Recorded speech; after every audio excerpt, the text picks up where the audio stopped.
بسم اللہ الرحمن الرحیم الحمد للہ وکفى وسلام علی عباده الذین اصطفى اما بعد فاعوذ باللہ من الشیطان الرجیم بسم اللہ الرحمن الرحیم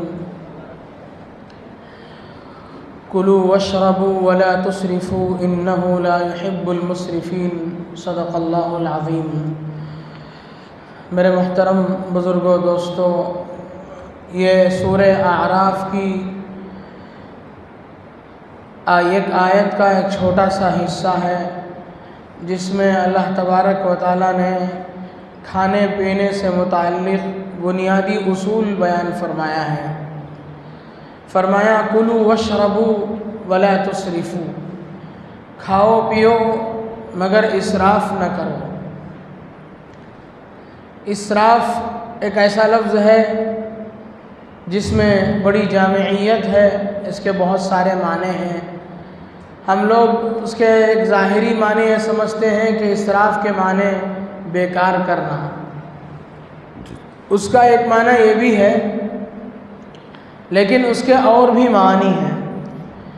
اسراف کا ایک معنی یہ ہے کہ جن چیزوں کو اللہ نے حرام کیا ہے ان کو حرام سمجھا جائے، حلال نہ سمجھا جائے۔ اصل میں اسراف کا معنی ہے حد سے تجاوز کرنا، جو حد ہے اس سے آگے بڑھنا۔ تو اسراف کہتے ہیں جس کو اللہ نے حلال قرار دیا ہے، جس کو اللہ نے حرام قرار دیا ہے اسے حلال سمجھنا، یہ بھی حد سے تجاوز ہے۔ جو چیزیں حلال ہیں انہیں حرام سمجھنا، انہیں اپنے اوپر حرام کر لینا، یہ بھی اسراف میں داخل ہے۔ اسراف کا ایک مطلب یہ بھی ہے کہ آدمی ضرورت سے زائد کھائے، اور اسراف کا ایک مطلب یہ ہے کہ آدمی ضرورت سے کم کھائے، اس لیے کہ یہ بھی حد سے تجاوز ہے۔ اعتدال یہ حد ہے، اس سے آگے پیچھے ساری چیزیں اسراف میں داخل ہیں۔ انسانی زندگی کی بقا کے لیے غذا، کھانا پینا بہت ضروری ہے، لیکن اسلام چونکہ دین فطرت ہے، اس نے اس لائن سے بھی تعلیمات ارشاد فرمائے ہیں کہ کھانا پینا تو ٹھیک ہے، کھاؤ پیو، مگر اس میں اسراف نہ ہو۔ تو زیادہ کھانے سے اللہ کے نبی صلی اللہ علیہ وسلم نے ضرورت سے زائد کھانے سے منع فرمایا۔ حدیث پاک میں اللہ کے نبی صلی اللہ علیہ وسلم نے فرمایا کہ سب سے برا برتن جسے انسان بھرتا ہے وہ پیٹ ہے۔ آدمی نے جتنے برتن بھرے ہیں اس میں سب سے برا وہ برتن ہے جس کو بھرا گیا ہے، وہ پیٹ ہے۔ اس لیے غذا میں اب کنٹرول کرنا چاہیے۔ اسلام نے بہت سارے آداب کھانے پینے سے متعلق ذکر کیے ہیں۔ آدمی کھاتا پیتا جو ہے اس کے کل 4 طریقے ہوتے ہیں، یا تو وہ تنہا بیٹھ کر کے کھاتا ہے، یا لوگوں کے ساتھ بیٹھ کر گھر والوں کے ساتھ کھاتا ہے، یا کسی مہمان کو مدعو کرتا ہے اور اس کے ساتھ کھاتا ہے، یا کہیں خود مہمان بن کے جاتا ہے، وہاں جا کر کے دعوت کھاتا ہے۔ چاروں لائن سے تعلیمات اسلام نے بیان فرمائی، چاروں کے آداب بیان فرمائے ہیں۔ حدیث پاک میں اللہ کے نبی صلی اللہ علیہ وسلم نے فرمایا کہ تنہا نہ کھاؤ، ساتھ مل کر کے کھاؤ، لوگوں کے ساتھ جمع ہو کر کے کھاؤ۔ گھر والے ہیں تو اکیلے مت کھاؤ، 4 آدمی مل کر کے کھانا کھاؤ، اس سے برکت ہوتی ہے۔ اور بھی آداب ارشاد فرمائے کہ آدمی کھانا کھانے سے پہلے ہاتھ دھوئے، اللہ کا نام لے اور کھانا کھانے سے پہلے ہاتھ دھو کر کے کھائے۔ بہت ساری ایک اللہ کے نبی صلی اللہ علیہ وسلم کی ایک سنت کو اپنانے میں بہت سی سلامتی ہے اور اسے چھوڑنے میں بہت سارا نقصان ہے۔ حکیم طارق محمود چغتائی ایک بڑے آدمی ہیں، ان کی ایک کتاب ہے سنت نبوی اور جدید سائنس، اس میں انہوں نے ایک واقعہ لکھا ہے کہ ایک ٹرک چلانے والا ایک ڈرائیور کسی لمبے سفر میں تھا، اس نے گاڑی چلاتے چلاتے جب بھوک کا اسے احساس ہوا تو جا کر کے کسی ہوٹل میں اس نے گاڑی پارک کی اور کھانے بیٹھا۔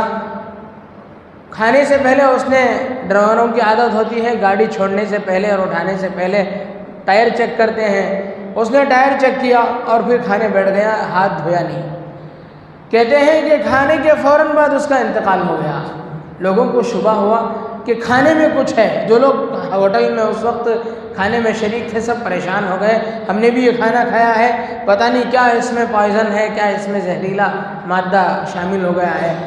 جب اس کا میڈیکل چیک اپ کیا گیا تو لوگ اس بات پر پہنچے کہ کھانے میں کچھ نہیں تھا، لیکن اس نے جو ٹائر چیک کیا تھا اسے دیکھا جائے۔ جب لوگ اسے دیکھے تو چلتی گاڑی نے ایک زہریلے سام کو کچل دیا تھا۔ سام کا زہریلا مادہ، اس کا چھوٹا سا اثر ٹائر پہ باقی رہ گیا تھا۔ اس نے اسے مس کیا اور پھر کھانا کھایا تو وہ زہریلا اثر اس کے کھانے میں شامل ہو گیا۔ ایک سنت اس نے ہاتھ دھونے کی چھوڑی اور اتنی بڑی آفت کہ اس کی زندگی ختم ہو گئی۔ ایک سنت کی برکت اللہ تعالیٰ بہت کچھ عطا فرمائیں گے، اس کی سنت کو چھوڑنے کی کتنی بڑی نحوست ہے۔ اللہ کے نبی صلی اللہ علیہ وسلم نے کم کھانے کی تاکید فرمائی کہ آدمی، فرمایا حدیث پاک میں کہ آدمی کھانا اتنا کھائے کہ جس سے اس کی کمر سیدھی رہ سکے۔ اگر زیادہ کھانا چاہتا ہے، زیادہ سے زیادہ کھانا چاہتا ہے تو اجازت اتنی ہے شریعت کی جانب سے کہ ایک حصہ کھانا ہو، ایک حصہ پانی ہو اور ایک حصہ سانس لینے کے لیے معدے کے 3 حصے کر لی جائیں اور ایک حصہ کھانے کا، ایک پانی کا، ایک سانس کا چھوڑ دیا جائے۔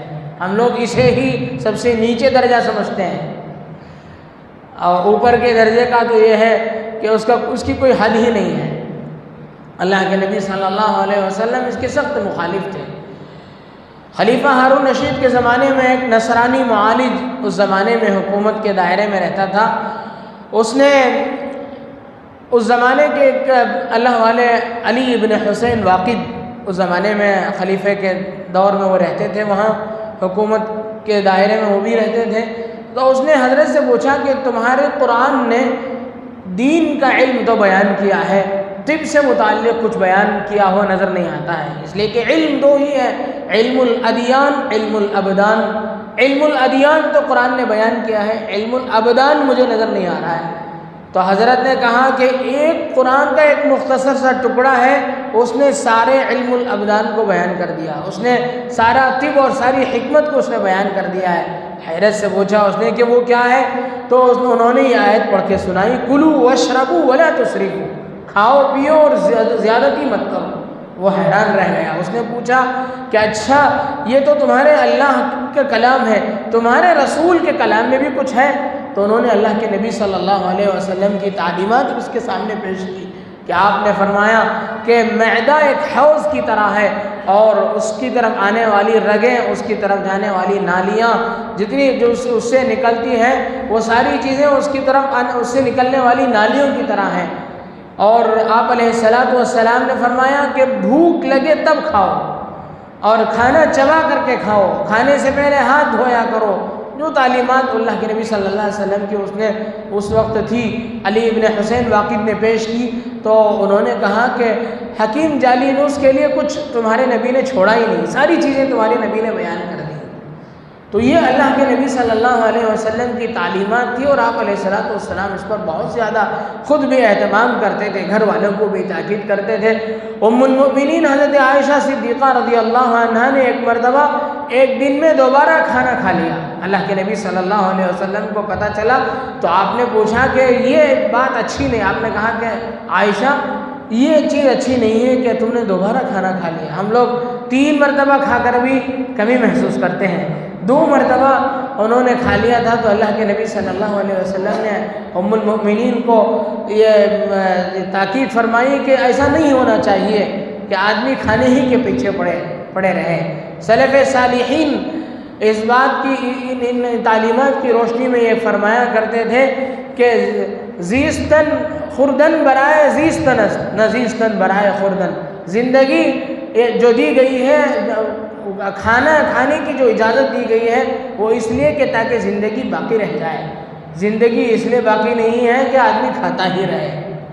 تو یہ اصل ہے کہ ہم کھانے کی اتنی مقدار کھائیں. اللہ شیخ سعدی شیرازی رحمۃ اللہ علیہ نے عربی کا ایک مقولہ لکھا ہے کہ کھانا اتنا کھاؤ ان هذا القدر يحملك وان زاد على ذلك فانت حامله. کھانا اتنا کھاؤ کہ وہ مقدار تمہیں اٹھائے رکھے، تمہیں چلنے پھرنے کے قابل بنائے. اگر تم نے اس سے زیادہ کھایا تو تم اسے اٹھاتے پھرو گے، وہ تمہارے لیے بوجھ بن جائے گا. اسی طرح اللہ کے نبی صلی اللہ علیہ وسلم نے کھانے کے سلسلے میں اور بہت ساری تاکیدات فرمائی کہ آدمی کھائے کل مما یلی، سامنے سے، اپنے سامنے سے کھائے.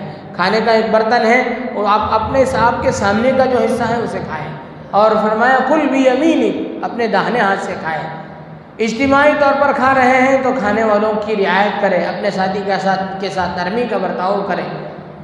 اور کسی کی مہمانی کر رہے ہیں تو اس کا ادب یہ ہے کہ ہم خوب مہمان کو کھلانے کی ترغیب دیں، اسے کھانے اس کے ساتھ ہم بیٹھے رہیں تاکہ وہ پوری طریقے سے فارغ ہو جائے. سفیان ثوری رحمۃ اللہ علیہ کے بارے میں لکھا ہے کہ وہ جب دوستوں کے ساتھ کھانے بیٹھتے تھے تو اس میں مقابلہ کرایا کرتے تھے کہ جو جتنا زیادہ کھائے گا میں اتنا زیادہ درہم دوں گا. کیونکہ دعوت کا مسئلہ تھا تو مہمان نوازی میں مہمانوں کو کھلانے میں کوئی تنگی نہیں ہے، اس میں خوب کھلاؤ. خود کھانے کے سلسلے میں احتیاط. ہمیشہ سادہ کھانے کی تاکید اللہ کے نبی صلی اللہ علیہ وسلم نے سادہ کھانا کھانے کو پسند فرمایا اور اسی کی تاکید فرمائی.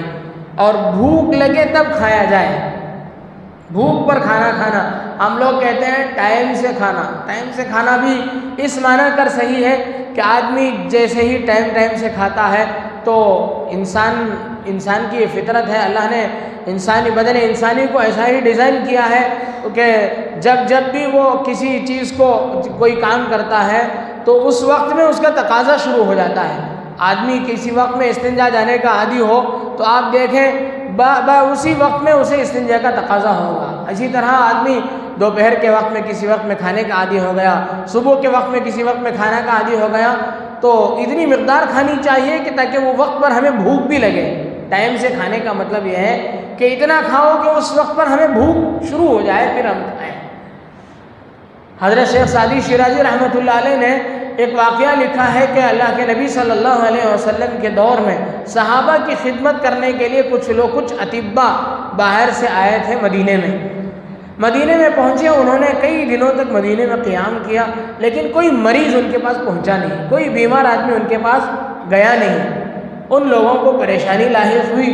انہوں نے جا کر کے دریافت کیا حضرات صحابہ کرام سے کہ کیا بات ہے کہ کوئی تم میں سے بیمار ہوتا ہی نہیں، کوئی آتا ہی نہیں، ہم لوگ تو تمہاری خدمت کے لیے یہاں پڑے ہوئے آ کے کوئی ہمیں خدمت کا موقع دیتا ہی نہیں، کوئی آتا ہی نہیں ہمارے پاس، کیا وجہ ہے؟ تو انہوں نے جو بات کہی تھی حضرت شیخ سعدی شیرازی رحمۃ اللہ علیہ نے اپنے انداز میں نقل کیا ہے.